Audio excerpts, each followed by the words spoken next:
তবে আমাদের দেশে মানুষ যে সময় হজে যায় একেবারে বৃদ্ধ বয়সে, ওই সময় দেখা যায় মানুষ ঠিকমতো এই রোকনগুলো, হজের বিষয়গুলো তারা বোঝে না, পালনও করতে পারে না। আমি দেখেছি কাবার চত্বরে অনেকে হাঁটতে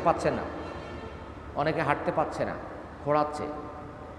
সাফা মারোয়ার একটা জায়গা আছে, লাইট জ্বালানো আছে, ওই জায়গায় দৌড়াতে হয়, ওই জায়গায় হাঁটা যায় না, ওই জায়গায় গেলে দৌড়াতে হয়। ওই জায়গায় গেলে মুরব্বীরা দৌড়াতে পারে না।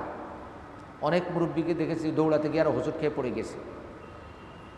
এই কারণে বয়স থাকতে বা শক্তি সামর্থ্য থাকতেই হজ করতে হয়। অনেকে গায়ের জোরে দেখবেন ইউটিউবে ভিডিওতে দেখা যায় যে শয়তানকে পাথর মারছে।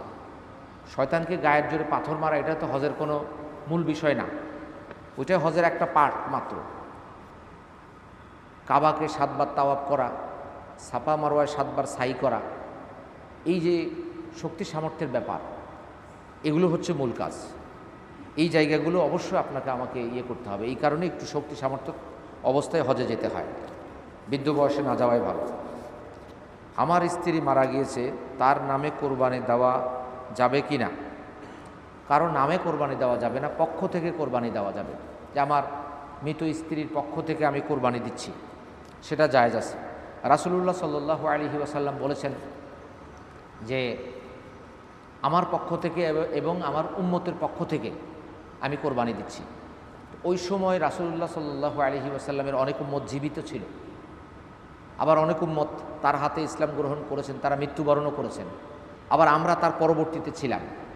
তিনি বলেননি যে বর্তমান উম্মত, আগের উম্মত, পরের উম্মত, বরং তার উম্মতকে তিনি বলেছেন যে আমার পক্ষ থেকে, আমার পরিবারের পক্ষ থেকে এবং আমার উম্মতের পক্ষ থেকে আমি কোরবানি দিলাম।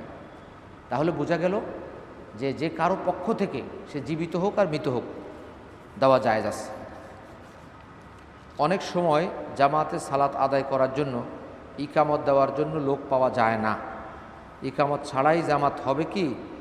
ইকামত ভুল হলে সমস্যা হবে কি? ইকামত ছাড়া জামাত করবেন কেন? যেই ব্যক্তি জামাত পড়াচ্ছে তিনি তো একামত দিতে পারেন। নিজের বিয়ের খুতবা যেমন নিজেই পাঠ করা যায়, যিনি নামাজ পড়াচ্ছেন তিনি একামত দিতে পারবেন। অর্থাৎ যিনি ইমাম তিনি একামত দিয়ে নামাজ সম্পন্ন করতে পারবেন। তাহলে ইকামত ছাড়া কেন নামাজ হবে?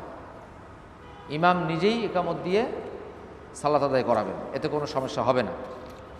আর ইকামতে ভুল হলে সমস্যা, যে কোনো কাজে ভুল হলে তো ওটা সওয়াব পরিপূর্ণ পাওয়া যায় না।